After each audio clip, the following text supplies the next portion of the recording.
Universidade Nova de Lisboa, é professor catedrático da Universidade Autónoma de Lisboa, é presidente do Observatório de Segurança, Criminalidade Organizada e Terrorismo, foi também deputado da Assembleia da República na 11ª legislatura, entre 2009 e 2011, é autor de mais de 300 títulos com manuais, monografias e vários artigos científicos em diversos domínios científicos, jurídicos e extrajurídicos, de que se evidencia naturalmente o direito constitucional, incluindo os direitos fundamentais, o direito regional e o direito eleitoral, o direito internacional público, incluindo neste domínio os direitos humanos, o direito do mar e o direito do espaço, direito fiscal, direito da segurança, direito da religião, direito comparado da língua portuguesa e, portanto, falar-nos-á hoje, conforme o senhor reitor também referiu de início, sobre um tema interessante que encerra então a conferência no período da tarde, subordinado à questão que coloca o senhor professor e muito bem, uma nova Declaração Universal dos Direitos Humanos. Senhor professor, por favor. Muito obrigado. Muito boa tarde a todos, um grande gosto de aqui estar, minha casa. Cumprimento o professor Trovão do Rosário, diretor do departamento, também a doutora Ana Paula Lourenço, a doutora Patrícia fez a gentil apresentação, os colegas aqui na mesa. E já agora, como tenho aqui ao meu lado direito o professor António Pedro Ferreira, recordar que foi com ele que há seis meses, ali à porta, enfim, pensámos assim, com grande antecipação, realizar alguma coisa sobre os 105 anos da Declaração Universal dos Direitos Humanos. E ainda bem que isso acontece, aliás, em várias frentes. De facto, é uma data muito importante, porque realmente marcou uma viragem na proteção da pessoa humana ao nível do direito internacional. O contexto do aparecimento da Declaração Universal, sabem bem qual é? O contexto do pós-Segunda Guerra Mundial, em que aconteceu aquilo que aconteceu, e de facto a Declaração Universal, que foi aprovada por uma resolução da Assembleia Geral das Nações Unidas, não teve nenhum voto contra, teve 8 abstenções, mas foi aprovada por uma larga maioria. Mas essa declaração, digamos que é o Big Bang de uma nova realidade, que é a proteção internacional dos direitos humanos. Não é que os direitos humanos não existissem, eles existiam numa versão nacional, ou seja, no âmbito do direito constitucional, mas o facto de eles serem consagrados em termos de direito internacional realmente trouxe enormes vantagens de, por um lado, a sua universalidade, portanto, passar a ser entendidos como iguais e de todas as pessoas do mundo, e, portanto, independentemente da cultura, do estado de desenvolvimento cultural, económico, etc. E depois acreditar que o direito internacional, num certo aspecto, é superior ao direito nacional e, portanto, garantir, não só pela sua existência a título substantivo, mas com mecanismos de garantia adicionais, que estes direitos possam ter uma maior efetividade, porque a experiência anterior, a própria Segunda Guerra Mundial assim o comprovou, de facto não dava nenhuma garantia de, sendo protegidos do direito constitucional, que eles efetivamente fossem garantidos na prática, porque muitos países são ditaduras, muitas constituições não passavam no papel e, portanto, ao longo de um século e meio, desde que há direitos fundamentais no direito constitucional, realmente a história não tem sido brilhante do ponto de vista do seu cumprimento. E, portanto, isto é um salto de qualidade a ver no direito internacional agora a proteção internacional dos direitos humanos.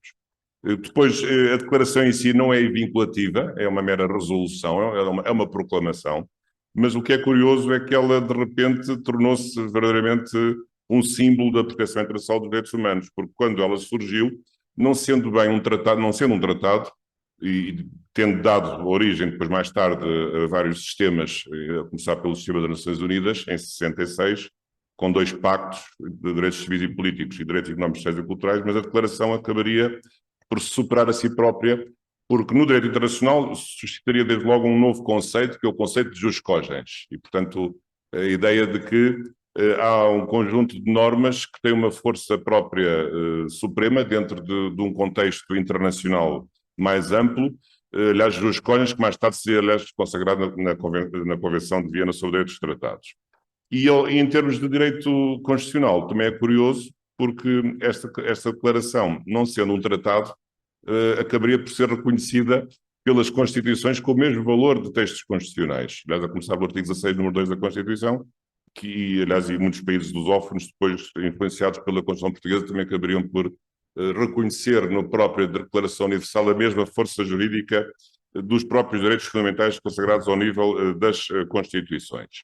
E, portanto, isto mostra bem a importância da declaração, que ficou como símbolo, ficou como um marco de um equilíbrio, de um mundo novo, e sendo, além do mais, um documento inequívoco, porque não tendo votos contra de um conjunto de países que tinham culturas diferentes, a começar pela cultura islâmica ou muçulmana, e também considerando na altura a Guerra Fria entre o Bloco de Leste e o Bloco capitalista, de facto não ter sido uma declaração com votos contra de ninguém, isso foi realmente um momento muito importante de afirmação da sua proeminência na proteção dos direitos humanos.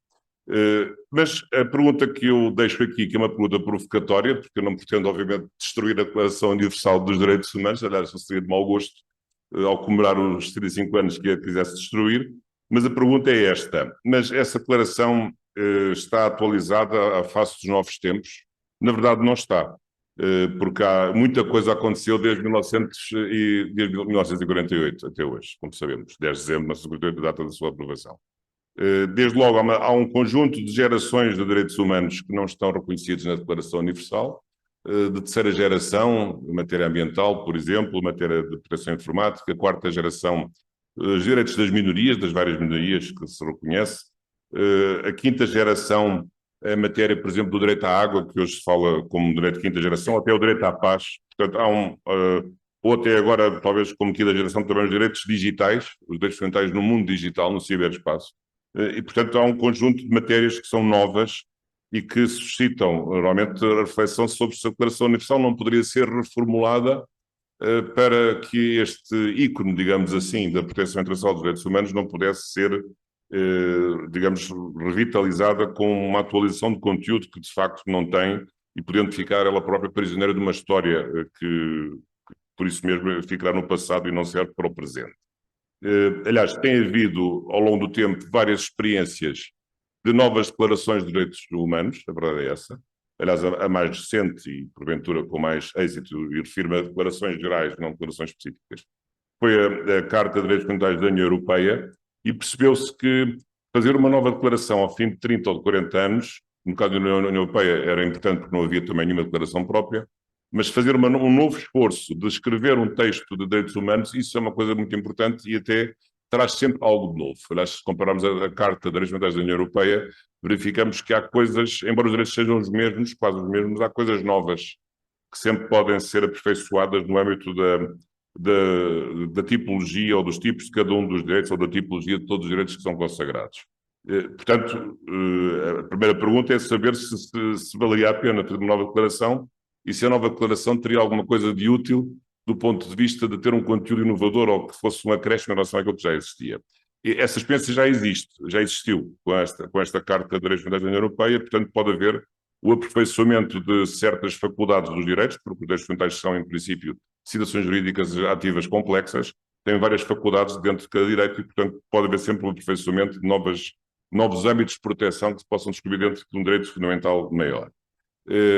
Agora, o problema é saber verdadeiramente se esta pergunta tem alguma utilidade, isto é, se nós fizéssemos uma nova declaração universal, se isso significaria alguma coisa de útil, ou se isso não comportaria riscos, ou quais as vantagens que estariam associadas a uma nova declaração universal dos direitos humanos.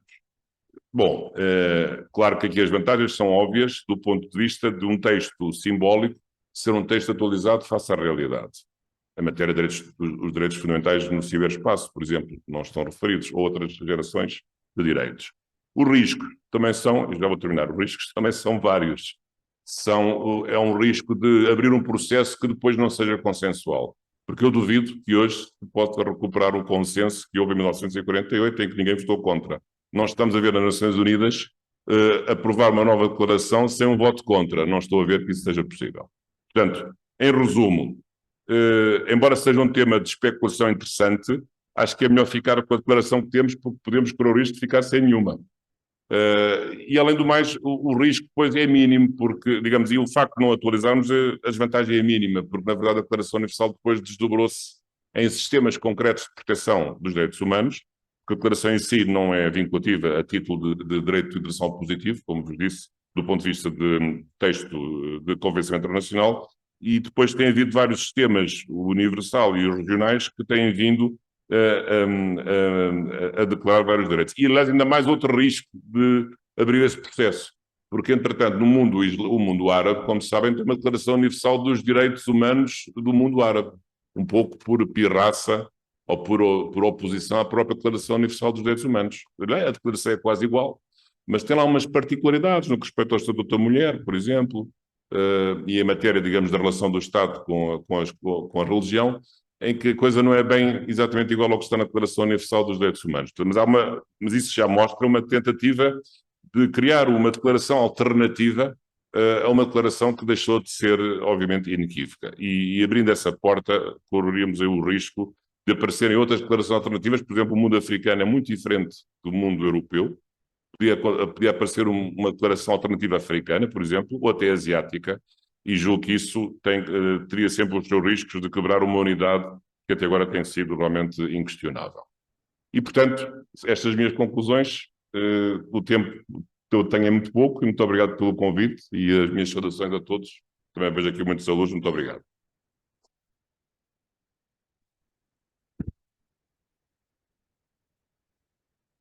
Obrigada, professor Bacelar Gouveia. Foi um gosto ouvi-lo, como sempre. Deixou aqui um repto interessante e podemos lançar mão do mesmo para fazer futuras reflexões. Prescindi de considerações iniciais, vou prescindir de considerações finais, não é? A tarde já foi longa, mas embora muito produtiva.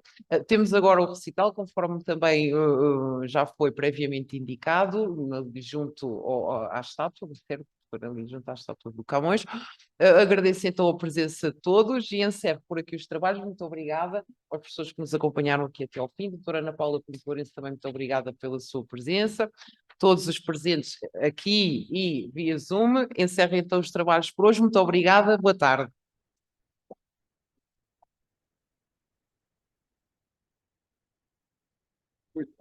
Ai.